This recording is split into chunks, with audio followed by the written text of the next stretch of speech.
how would you like to make your first million? And today we have Matt Elbert with us, which is pronounced Ebert. He's a corporate executive who landed in a collision repairs, a blue collar entrepreneur who built Crash Champion from the ground up. Wow. Starting with a single repair shop in New Lenox Yeah. in 1999 and has since grown the brand to a 2.8 billion company. Oh my God. We a deep respect for his skill traits and the people who keep America moving. He's transformed the an outdated fragment industry. You're right, it was an outdated fragment industry into a largest MAMSO in the US, all while keeping his company founder led and fiercely independent. So man, tell us, wow, this is gonna be interesting.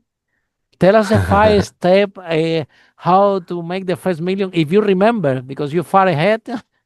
Welcome to Unstoppable Podcast with Harry Sardinas, inspiring conversations with influential millionaires, investors, thought leaders, entrepreneurs who are making a massive difference with their innovative products and services, and sharing the challenges and wisdom of how they sold their first million.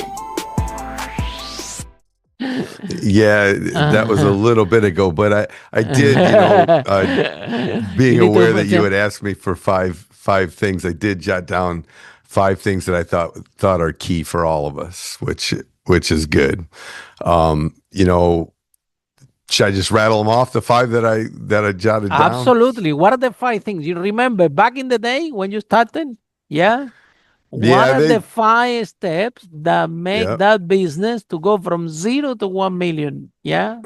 Go back yeah, in and I time. think You can do it. those five are just as important to me today, to be honest. The There you go. first That's a one, great answer. Very good. Yeah. yeah, the first one that I thought of was outworking the competition is key. I think back to when I first got started. Obviously, you're not great at something when you first get going at it. And so you can make up for that by outworking the people next to you. And if you think about it, even if you are really good at it, if you're doing 40 hours a week, so to speak, and the person next to you is doing 60, they have an advantage over you because of the time spent on it, especially if you multiply that over the 52 Absolutely. weeks in a year. So being willing to outwork everybody else is definitely key in the beginning. And I think it still, again, still applies to me today. The second one is the ability to sort out the signal versus the noise. There's so many things coming at you and so many things on a list of things to do today that you can do. And the tendency oftentimes is to check off the easy ones that are either at the top or the bottom of the list, however you organize it. And so in the sake of saying I got five things done, you can check off five easy ones, but those don't necessarily mean that you're paying attention to the most impactful things. And so your ability to pay attention to the signal versus all the noise that's all around us that comes our way every day is very important for being successful. If you take those top one or two things that are the most impactful to get done today, this week, this month, this year, and do those, you're going to move the needle a lot farther. And oftentimes the tendency is to do the smaller things that aren't that impactful for the sake of getting things done. But that doesn't mean you're getting the right things done. The third one that I jotted down Mm-hmm. is the people factor. So Mm-hmm. surrounding yourself with the right people is very important, and you hanging on to the wrong people is also something to pay attention to, because I Absolutely. like people so much. It tends to be a weakness for me, and so And that I toxic want people that to drag talk you, about that. right? Yep. Mm-hmm. Yeah. And then the first step. And then the next one is, I think, super important, and something that I continue to work on, is the ability to communicate. Mm-hmm. We have it really amazes me as how much we all really, and I shouldn't say we all, maybe there's some natural communicators out there, but even at home, even with my wife, like it's a constant thing that I have to pay attention to how well I communicate. Same thing applies at work. Our ability to communicate with our customers, with our partners, with our team members is super key to success. We have to be Part of careful that, what we say yeah. and how we say, right? Exactly right. Be And the very other part of careful our communication is words. listening too, Harry, right? Absolutely. Yeah. And then the fifth one that we can talk about, if you want, is I think it's the care factor, which most entrepreneurs have, but businesses that care more are successful. And the more that you can get everybody in the organization to care, the better your chances are of success. So you're talking from in a small company, if it's you and three other people, if all three of you care a lot, it's great. If it's a bigger company, from say the CEO down to whatever the bottomest level would be, all of those people caring the most gives you an advantage over others. So, Matt, tell us how you manage to from a small business, right, to an industry that, like you said, is what keeps America moving, right? These small business owners, more entrepreneur out there, right? Hmm. Scale such a business which is requires something a little bit complex. I like your step number one where you said outwork your competition, because being an entrepreneur is skill based. The more you practice, the better you become. So if you are outworking your competition, you're developing the skill faster, right? If you want Right. to drive a car, if you practice the whole day, well, the next day you will be able to drive it faster than somebody that practice for a week from once a day, right? So however, go to different phases, and this, you've been there. Like when you bring a business from 0 to 1 million, is Hmm. completely different to bring it from 1 million to 10 million. It's like you need to forget everything you knew and then learn again 1 million to 10 million. Then now 10 million to 100 million, you need to forget everything you know and start all over again. And then look at you, even billion is not misread what is misread what it says here. So tell us Yep. how had been this process where you actually had to unlearn what you know and be a good listener and realize that, oh my god, I thought that I was a genius because I know everything how to make from 0 to 1 million, and now after a million I need to forget everything I know because now it's completely different process and completely different process and more new people coming. And in this process, which area do you like the most? 0 to 1, 1 to 10, 10 to 100. Which which one was fun and which one become actually boring and you doing because you just had to do it, but not really enjoy, or maybe you enjoy all of them? Just tell us. Yeah, I would say they're all equally challenging and equally Oh yeah, enjoyable. Different that problems, great right? answer. Great Yeah. answer. Yeah, Uh, equally um, challenging and equally enjoyable. Yeah. yeah, I think in the beginning of what you were asking and saying, the key for me in learning is to continue to learn. In order to expand it, the big difference is you're doing it with other people rather than just yourself, right? So an Mm, entrepreneur can start out just themselves with a mhm, computer, or themselves mhm. in a van, or themselves in tools, whatever it may be.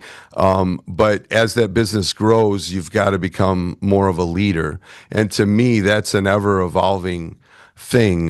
You have to keep growing your abilities to manage more. Otherwise, I always viewed it as I would become the bottleneck for the business. So, kind of the way I would go about learning is seeking out new mentors, continuing to read, right? Continuing to listen to, now, with social media, you have podcasts, everything else. But also too, in recruiting people, I always recruited people to the business that had managed bigger. And so Mhm. therefore the people that were working with me or for me could learn from them without making the mistakes Yeah. of trial and The error. whole So, secret to find better people than you, right? It becomes yep. that yeah, but for that, Matt, it needs to it requires a lot of humbleness and be and have that the have no ego. Or I always say in this podcast, right? Hmm. Out of the 500 millionaires that we interview, that so far that all of us we have ego. Otherwise, we don't go in business. We think that we can do better, right?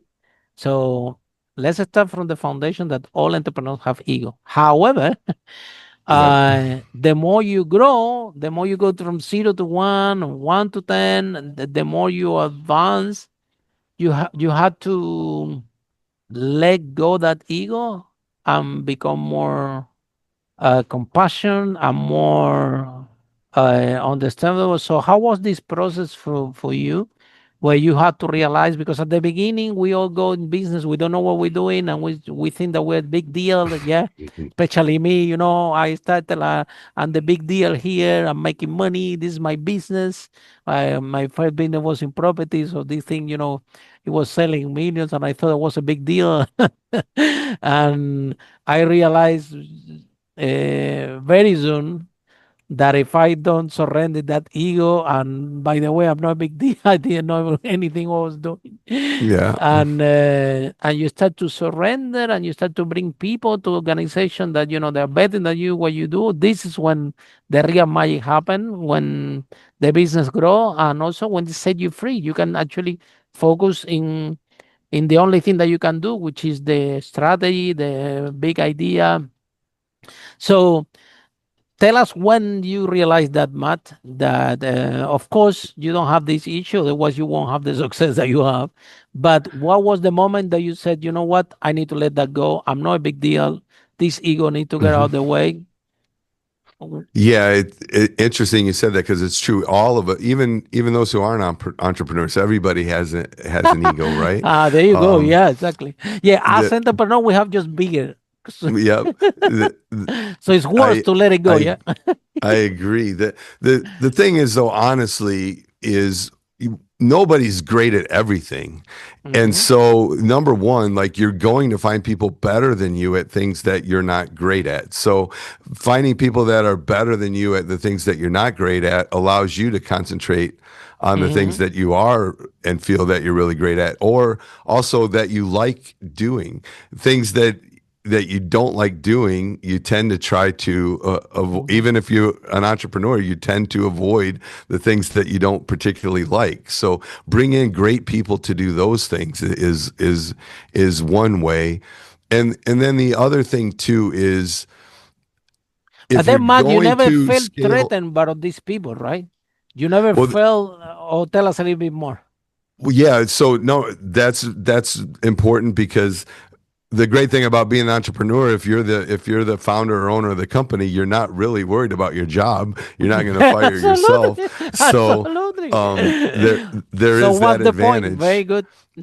And then the other thing I think is too, if you're going to scale something, you have to just, let's say you are the greatest at something and somebody else can only do 90% as good as you do have to get to the point to where you say that 90% is better than the majority, and I'm good with that. And it's hard to just say that like that, Oh, I but it agree is a with little you. I bit of you agree. have You to touch a let go. point. Yeah. Yeah. Let's expand on Otherwise, this. it's got to be you touching everything, and you'll never be able to scale. And then things that like pet peeves or stuff that we have. Like I used to, everything was important. From like I didn't want to walk into a shop without a light bulb being out. Hmm. But if I with 650 locations across the country today, if I really think that all 650 of those locations don't have a light bulb out, You I won't would be able drive to sleep. myself I would drive myself crazy. So you a little bit have to let go of some of the details, and pay attention to what matters way more. Yeah, let's expand on this because I remember, Matt, in, my first business was property. We managed to sell 5 million. And I remember that starting out as an entrepreneur at the same time that I have that ego, right? That, I'm a big deal. I'm running this business. I'm thinking, I'm this guy that don't trust anybody. I'm thinking, wow, how can I gonna hire people? You crazy? If what happened if they go inside the house and they steal the computer and the stuff from my tenants? No way Hmm. I'm gonna allow this. And then how gonna have a manager to have the contact of all my landlords? Crazy, I don't trust anybody. So maybe they contact all the landlords and take off my business. So I start to this to as my beginnings, like I don't trust anybody thing. But this Yeah. thing was killing me. I was exhausted. I had to do everything myself. I'm going to bed. I'm waking up with the laptop in my lap and sleeping only 4 5 hours. I'm tired. I'm exhausted. Yeah, the bank account have a lot of money, but I'm exhausted. Yeah. And I don't want to let it go. And Mhm. I think that what happened, talking about this 90%, of course, I want to do everything 100% how I want it. And I had this mindset that, I won't take 90%. But you know what happened, Matt? I had to surrender to it Yep. because I'm thinking these people in my end used to have 177 tenants. They all want to talk to me because if they want to bring a friend or the family comes or it's me, it was Harry. The structure was like this to allow them to do so. They knew that they talk to me, they can get away to bring a friend or to bring a family or whatever. So they will wait until 3 a.m. If they have 25, I need to speak with Harry. So I have 177 people that want to speak with me all the time. And then you have the team. I'm thinking these people are going to kill me. They don't care. There are so many. So Yeah. out of survival, Matt, I have to be okay with the 90%. And I also, out of survival, I said, you know what? What about if I don't do this thing out of myself anymore? And, I'm making it out of them because at the end of the day, you're 100% right. I don't need to feel threatened about anybody. At the end of the day, I'm the owner. Nobody can fire me. Oh, actually, my employee did fire me. They told me go home, don't come. Yes, that's true. Sorry. My general Yeah. manager told me once, Harry, what are you doing here? I said, look, I'm coming to see you guys. I said, don't come here. Stay at home, travel the world. We can run this thing without you. Yeah. so It's so it's true. And beautiful what happened, but yeah. so it take that kind of person to surrender that ego. So how Yeah. The how was your reality in case? that. How was your case? How was? Tell me a little bit Yeah. more because I relate to that because you say very easy. Okay, now I have to be okay with the all so many locations doesn't have a light bulb, but it's hard to It, to be okay with it, right? it is, except a couple things can help. A couple things help me. Number one, Mm-hmm. you end up getting so diluted and so exhausted that you're not doing as good as you think anyway. And Exactly. so You're just that's just tired, the reality, and you're thinking you're right? working, but you're just tired. Am I right? Yep. And so then you're not doing as great as you think. And then second too is people will make mistakes. People will let you down. The great thing about that is you also understand that that's actually where you have an opportunity to create an even more loyal customer Mm-hmm. and so yes, the experience was bad and you Mm-hmm. never want it to be bad, but if the people then understand that you care and you come in and you fix it and make it right, it's amazing how you can take an upset person, whether it's a customer or an employee or Mm-hmm. anyone, and then transform that relationship completely just by stepping in and doing everything you can to make it right and fix it. So when you do understand that stuff will go wrong, people might let you down, but you also from that can create an even more loyal customer and that word will spread, that no matter what might have happened, you made it right. Is I think there's a lot of power in that, and if you can accept what a difference that can make too, that will allow you to let go a little bit. Now let's talk about expansion because I remember when I had my business, I was thinking, okay, Harry, this business that you have, this property thing you have, as it is, it's just a small mess.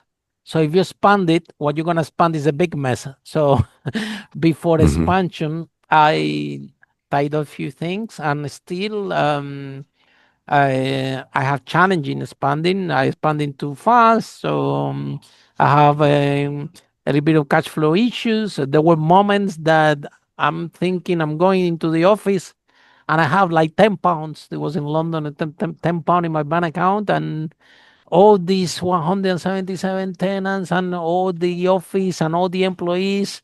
And I'm the only one who knows that there is only 10 pounds in the bank account and just need to go in, smile, and pretend that everything is okay. And the only responsible for expanding too fast was me, right? I That's was right. telling the team, okay, let's get more houses, and without knowing that, wow, this thing can get a cash flow issue. And since Hmm. God, it was a property thing. So next day people pay rent, and then money comes, and then you can make payment. That there were days, more than one, that we're running a big operation, and the bank account just appeared 10 pounds, 100 pounds. I'm like, oh my God, what happened? Hmm. What became? What when you have a big volume? This happen more than you think. So tell us any story about expansion, Matt.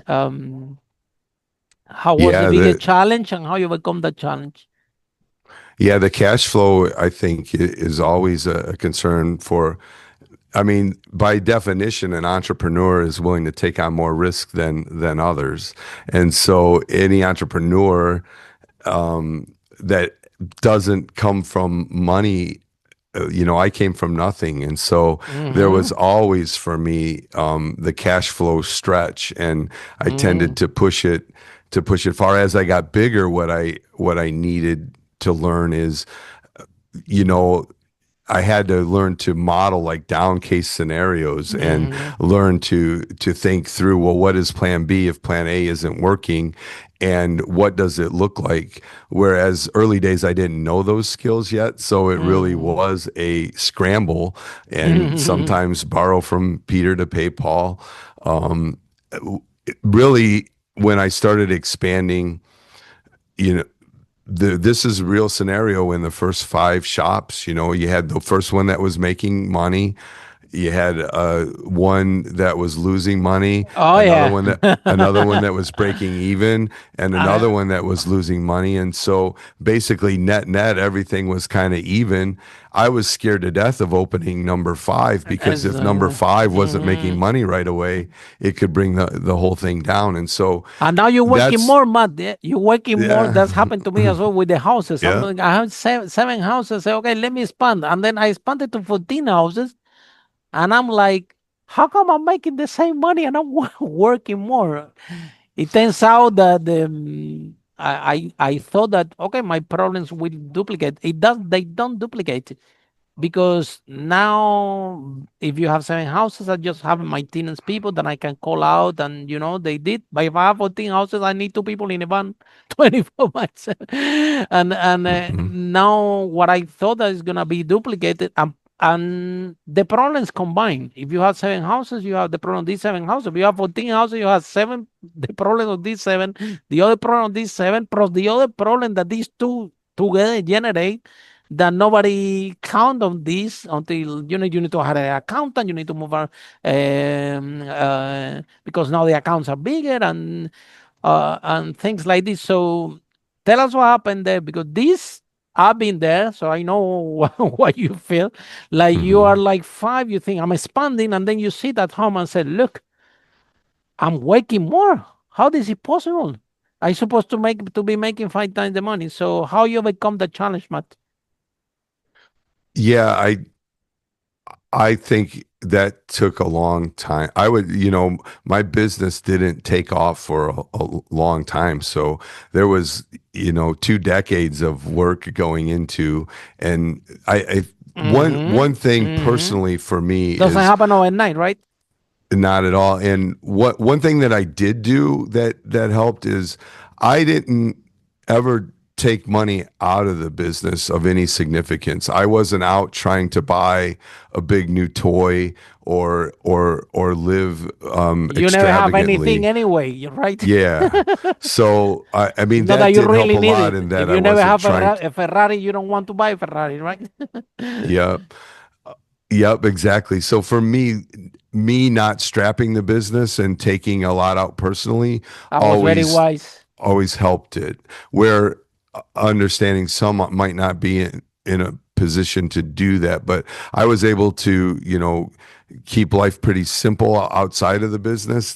The business was always pushing it to the limit, but outside of that, I kept things under control and didn't need to rely on the business heavily to support me. Because there were years, I would pay myself a real nominal paycheck of $50,000 or so and wouldn't cash the Wow. checks. It wouldn't cash the Wow. checks for half a year, right? Because the business, if I'd have cashed them, then the bank account would have went negative. So it was really delaying the personal gratification was a key to maneuvering that for me as well. Mm. But then the magic happened. What happened when you get a store number 6 and actually works, and you Hmm. this is interesting. Yeah, you This is know, where the magic happened, right? it is, and what it begins to be is you start to develop repeatable processes, right? And so you start to do the things that work, and you start to do them over and over So you start to again. think, what was it? Was the location? It was the price? Did I rent the space Hmm. too expensive? There is not enough foot traffic. You start to evaluate things that maybe from your first shop you didn't Hmm. evaluate it. You just opened and was working, and then but after you start to expand, you start again, man. Now you need to forget what you know and learn new things, right? Because it's not the same to run one shop that to run 5 That's and to right. expand. So And then, then go ahead. what's interesting, Harry, is sometimes it's a recipe and you don't know which ingredients worked and which ones didn't. hmm To How you illustrate gonna it. know? Yeah. There is any Yeah. entrepreneur in your family? How you decide to become an entrepreneur in the first place? Any entrepreneur in your family? Any friend? Did you watch a movie? No, Or not you at just all. I was so just broke that you said, you know what, man, I need to do my business because I cannot keep having jobs like the rest of the people in my family. These things not working. Or tell us what the story, how you become an entrepreneur. Yeah, really. And when I was young, I would, it started as a young teenager pushing a lawnmower around the neighborhood, asking, people to cut their grass and I did that because I was tired of getting made fun of in school for the clothes my mom would buy me, and I wanted to go buy my own. So a little bit just driven um, Out of to create a survival, better right? life. So it starts Yeah. like with just everybody wanting to make money, Mm. even But I though think this build it character, takes a right? while. This build Yeah. character, you pushing this and say, you know what? And I don't it's not my mom's fault. I'm a big boy and I can do Mhm. it. And if I need to cut grass, do whatever it takes, I can do it. And, I can solve this problem. Yeah. So Yes. I think that Hmm. big character sometimes the worst day of your life become the best day of your life, right? Yep. Um, Other kids, they have the parents that can give them everything and they bought everything for them. Look how they're doing now. You know what I mean? So Yeah. that big character, right? And that's right. And for me, I grew up in a small town and my parents didn't have much money, so college wasn't really an opportunity for me when I grew up. It wasn't talked about.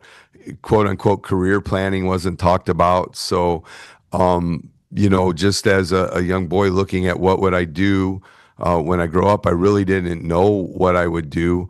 But if college and those kind of things that might be needed in my mind back then to get hired by a big company weren't in the cards for me, then what would be my next option? And opening my own business was one that is available to everyone actually. So Mhm. that was a great opportunity. Yeah, I think that would, it's something you discover in your years of cutting the grass. You discovered that if you work hard, you make more money, right? And Hmm. that depends on you. Okay, so if you do more, you get paid more, and was something that is your control. You created your own job. You don't depend on anybody to give you a job. If you want more money, you just knock more doors and cut more grass, and this is how. Now from there to actually start your first shop. Tell us a little bit more about the service you provide in your first shop. Do you have an experience or how you decided? I don't know. To have a first shop, you need to pay rent, right? To hide Hmm. this, Yeah. and if you're nobody want to give you a commercial space. So tell us about how you managed uh, to open your first corner shop.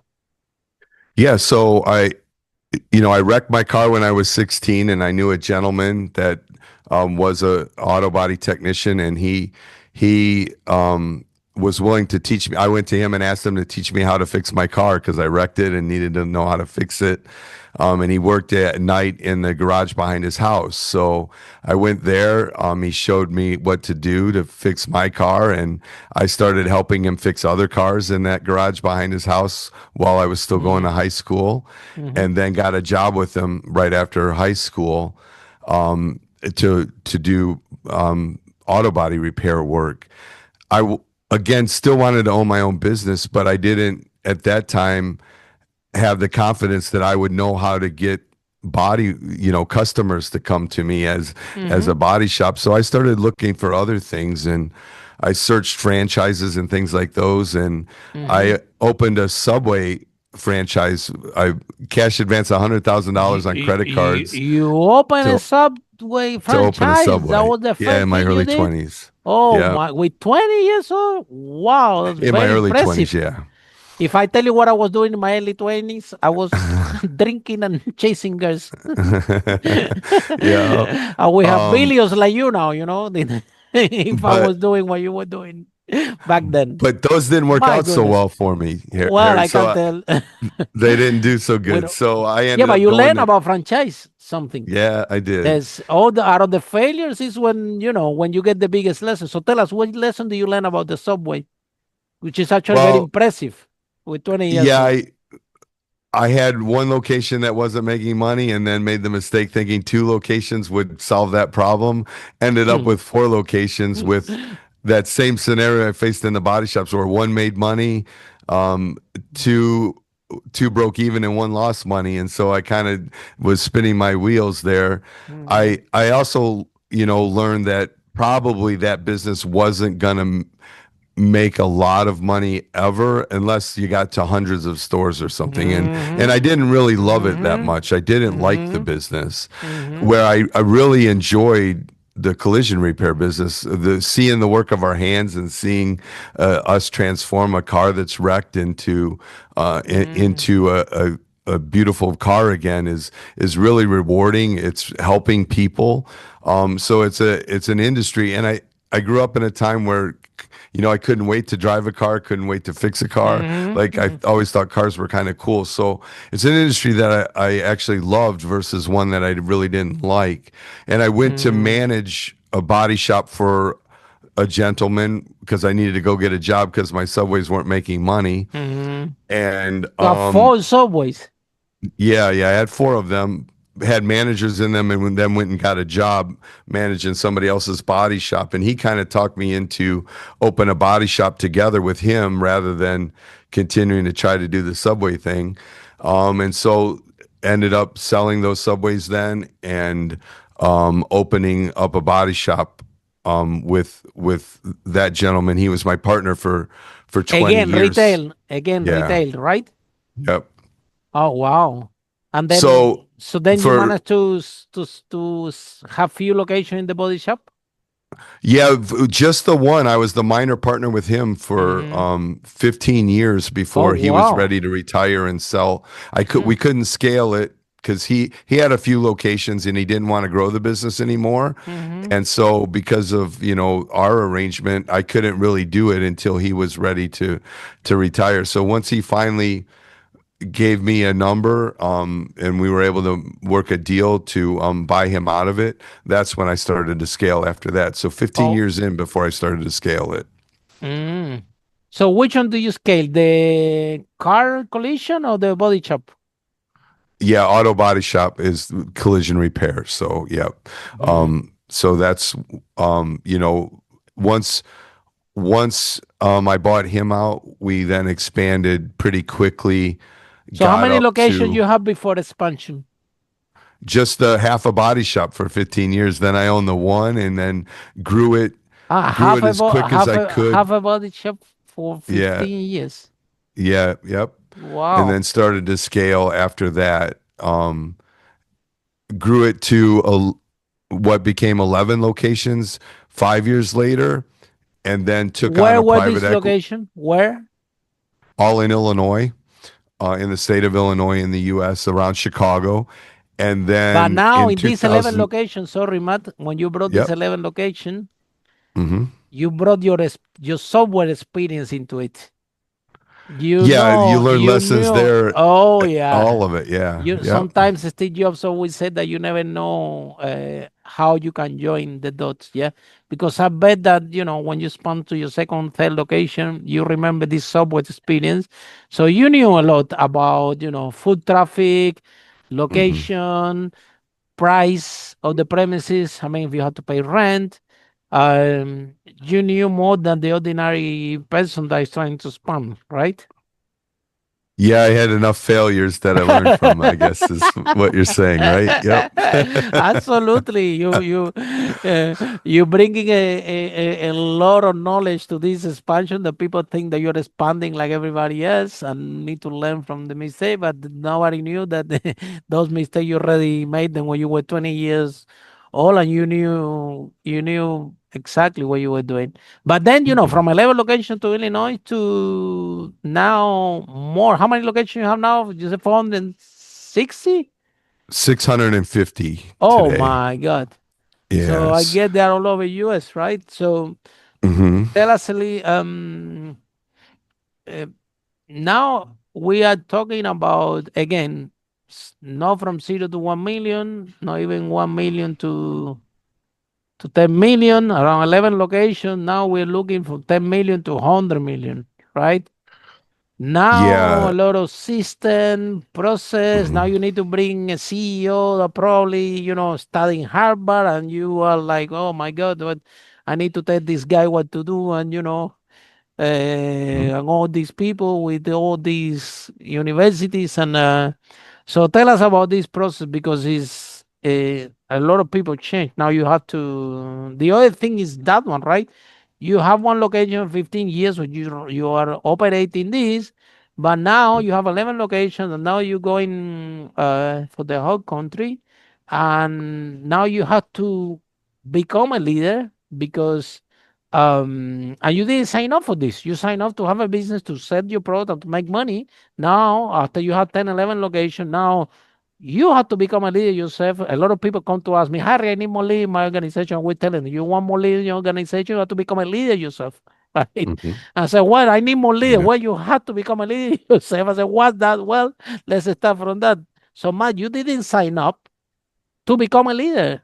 And but if you don't get that, you won't be able to span what you span because you have to become a leader, and then all those leaders will be attracted to you, to your organization. And this is the only way that you can expand successfully the way that you have done. So tell us about this process. Like you wake up one day and say, "Man, I have to be a leader now. I have to empower leadership in my organization. What is that in the first place? What Hmm. have not that to do with me?" And then you realize that if you don't become a great leader, this thing is not gonna work. So tell us about this process.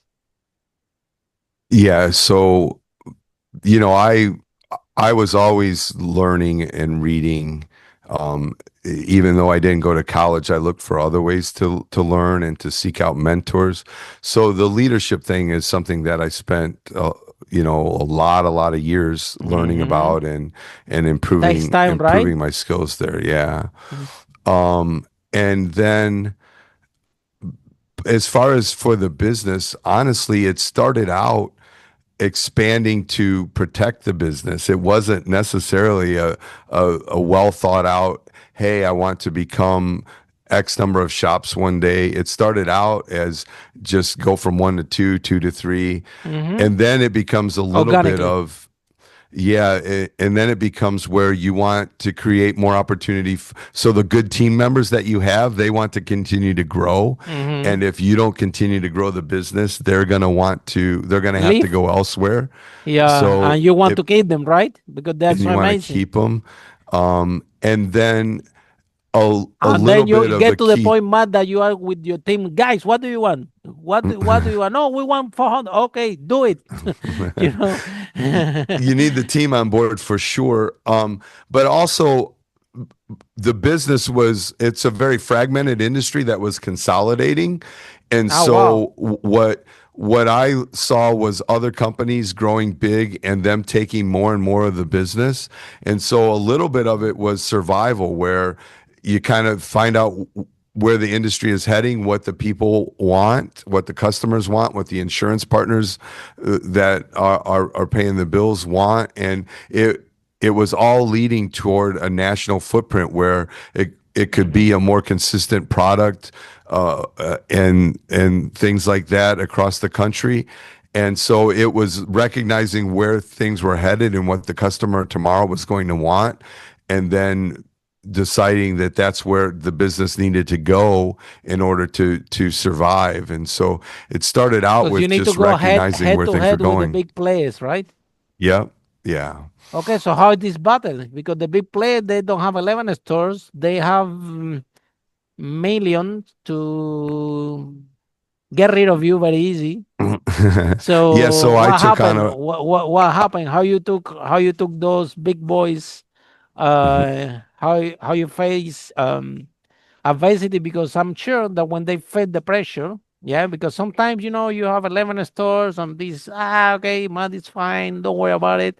But as soon as you start to get market share out of these big companies, they have bigger budget and they can crush you as a cockroach and in advertising and things like this. So how you manage to stay head to head with these big competitors?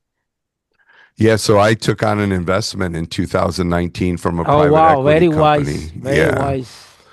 So to be able to afford to do the growth, and I went as far as I could with debt, and Hmm. until I had maximized all the debt I was Hmm. able to get on my own. And then And I you're sought feeling the out pressure of the big investors. competitors, right? Yeah. They And do. then that's a whole nother thing that you have to learn when you bring in investors. Then you have to kind of Oh my not God. not just be an entrepreneur, but you have to No, to learn keep them to happy. answer to others too, right? Yep. Yeah, you have to keep them Yep. happy also, which is sometimes is challenging, right? Hmm. But it's all about you know be adapt, like Bruce Lee said, be water, my friend. You see, to go in this podcast one day, the other day, an entrepreneur came and told me, Harry, which is the fastest path from A to B. And I told him, the straight line, man. From A to B, you go the straight line. That's the fastest path. And he told me, no, Harry, it's the path with less resistance. Think about the Yeah. river. Think about the river, they go to the path with less resistance. And they definitely from point A to B, they arrive faster. And I think, Matt, with what you have built, you have to take the path with less resistance. And, if that includes to bring the investor, well, this is the path with less resistance because it's no point to be a hero and to and to get out of Hmm. business, right? And when Yeah, you take it's in market share of these big boys, it becomes uh, tough, right? Because you can feel depression and having this big company with a lot of budget not happy because you're taking market share out of them is something that yeah. So similar advice was given to me, and it was what was given to me was, how to do well is to find out what people want or need and bring it Mhm. to them. And so path of least resistance was that, figuring out where the industry was headed and then heading in that direction with the company. It seemed to be the Mhm. path of least resistance to me. But I like the river story. It illustrates it really Amazing, well. right? Yeah. Yeah. So Yeah. what the other thing is, when we have all the 80% of the success of the entrepreneurs in their mindset is in their mindset, right? And I Hmm. remember in my early business time, like I was not even thinking about the money. I'm just thinking, man, I just want to make this work. I will be Hmm. okay. If I don't go out of business, I'm fine, and I can Hmm. get some money for myself. A little bit. I'm fine. That I was thinking, whoa, this is all I want. I just don't want, especially if we're responsible, because I have so many people that I'm providing accommodation. I'm thinking, oh my God, if I don't make this work, a lot of people go to the street where they're going to sleep. I'm feeling a big sense of responsibility that I'm thinking, oh my God, I have to make this work no matter what. Even if I don't get paid, at least the people sleep on the bed, because if I make a mistake, uh, all these people would sleep on the street, and I'm responsible out of this. And it was a lot of people, a lot of tenants. So at the same time, the more you grow, the more responsibility you have. Now you are responsible for a lot of people, for a lot of employees, for sometimes, if something goes wrong, now um, sometimes the employees are the only people that bring the salary home. And again, when you're learning, because we don't know, you make mistakes, things don't go wrong, and a lot of negative emotion comes inside your head, right? Hmm. When do you realize that you have to find a way of get rid of this negative emotion? Because this negative emotional pain can turn on into physical pain. Then you find entrepreneurs out there that give a cancer, heart attack, they are overweight. Yeah. Even me, I'm slightly overweight. I took a hit growing my business. We all have Hmm. somehow with our health. I have, for me, for save time, I was not eating the whole day because I want to save time. And then I will eat a big meal at 11 p.m. when I couldn't even operate and then go to sleep. So imagine, Yeah. my body took a hit out of my Mhm. saving time early days of entrepreneurs. So tell us about this process, Matt. When do you realize that, hold on a minute, I had to take care of myself. Like for me, for example, I love to walk, to dance salsa, play tennis. Mhm. I got out of I need to see green and to to let everything go. So for next day I'm ready 100%. So when you realize that this work, you describe it like, say, Harry, you work and work and work. You think that you're working, but actually you're not producing. Is all in your mind. um, so when do you realize that there is not only the business? Because at the beginning, I'm only thinking I need to make this business work.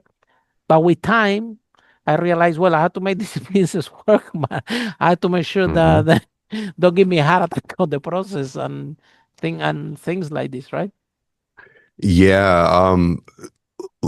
I'm a slow learner at that, and as I said, I'm still a slow learner. Because you do sacrifice, because the demands are so high to keep the business going, and I mean, from nights where I didn't sleep, to you name it, Mm-hmm. working all night long or whatever. You Mm-hmm. do whatever it takes, right? But what I And and the you're a same hero, thing man. I because you're. remember. I remember Yep. when I arrived to the office. Well, I worked the whole night. Everybody clapping. Wow, Harry, you're amazing. Whether today I'm thinking, oh my God, I was crazy, not sleeping. So, well, Yeah. it's different when time passes.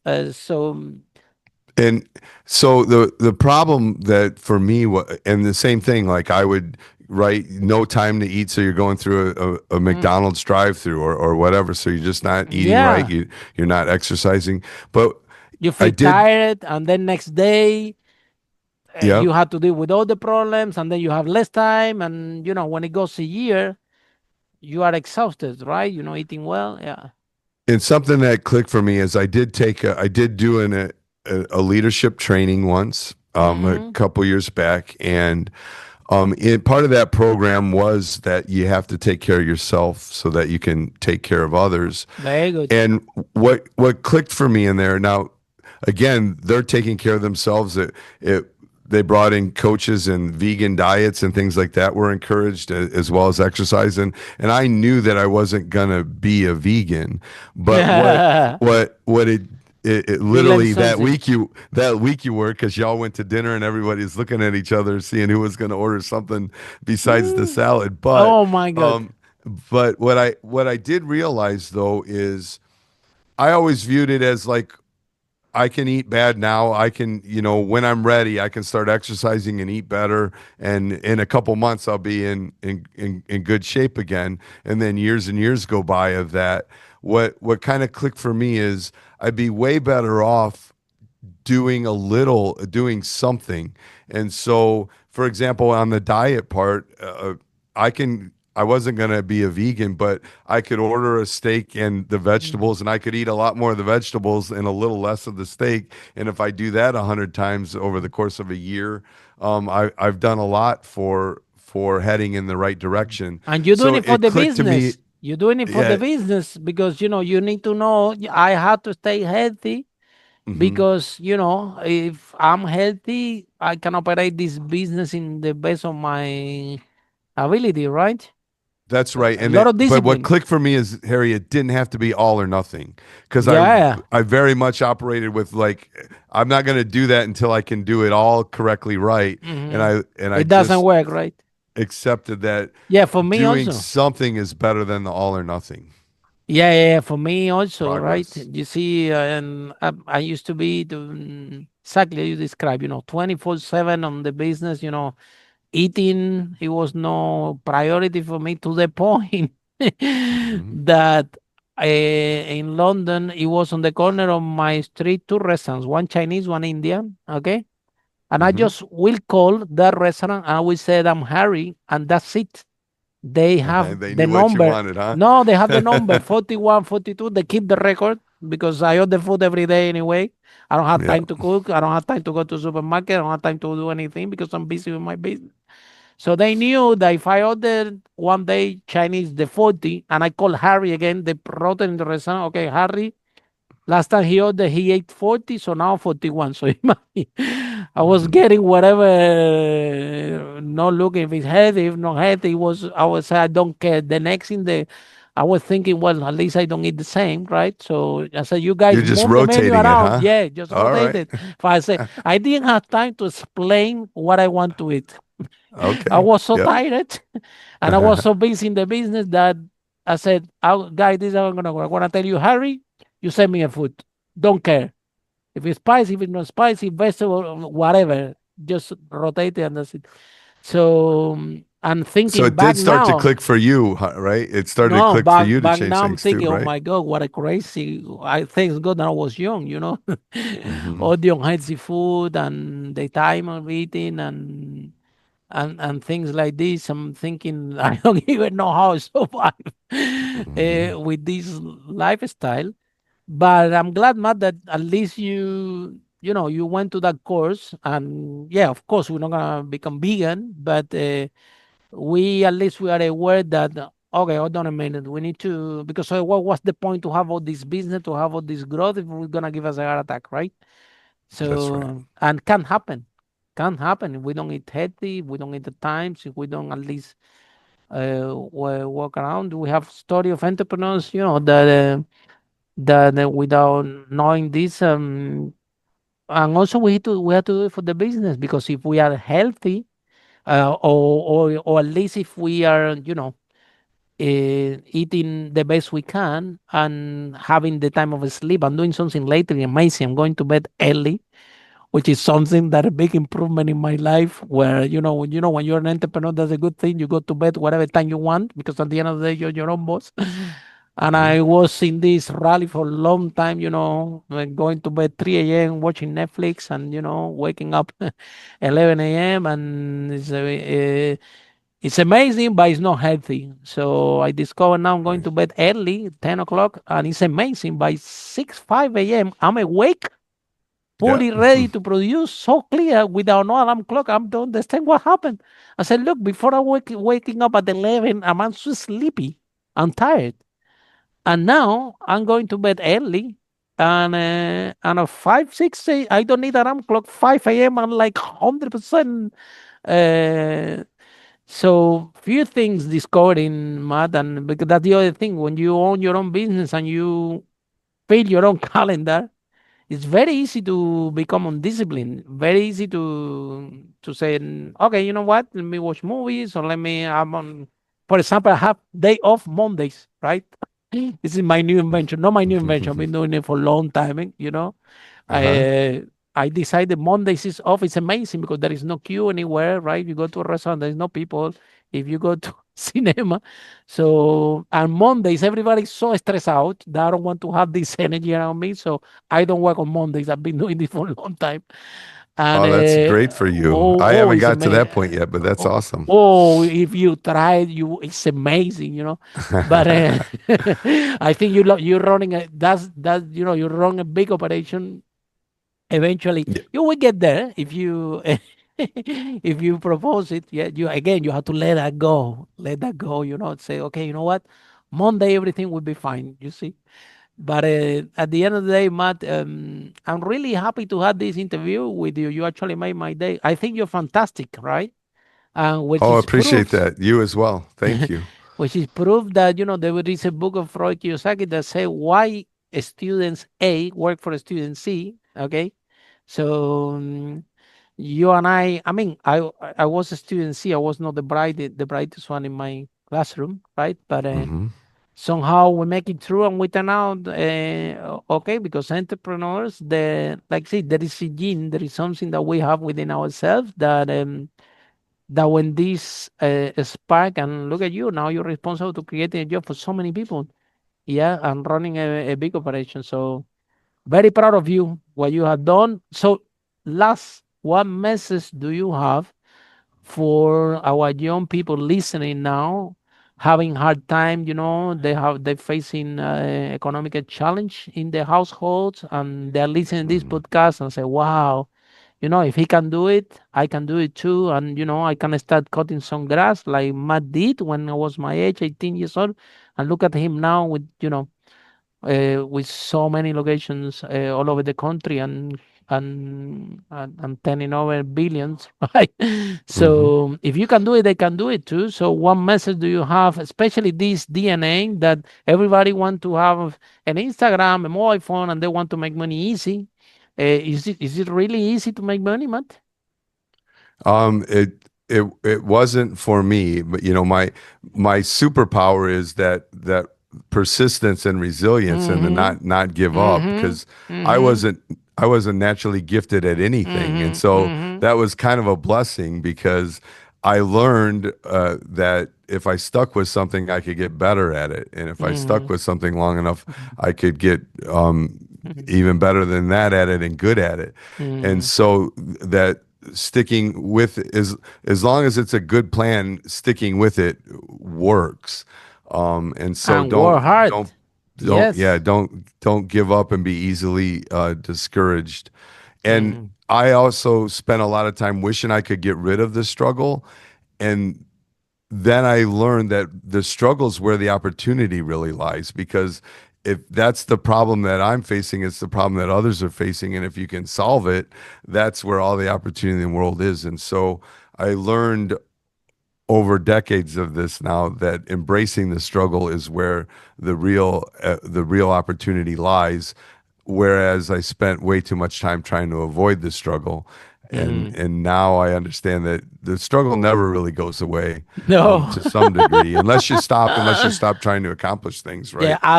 The struggle will Yeah. be there, Yeah. so As soon embrace it.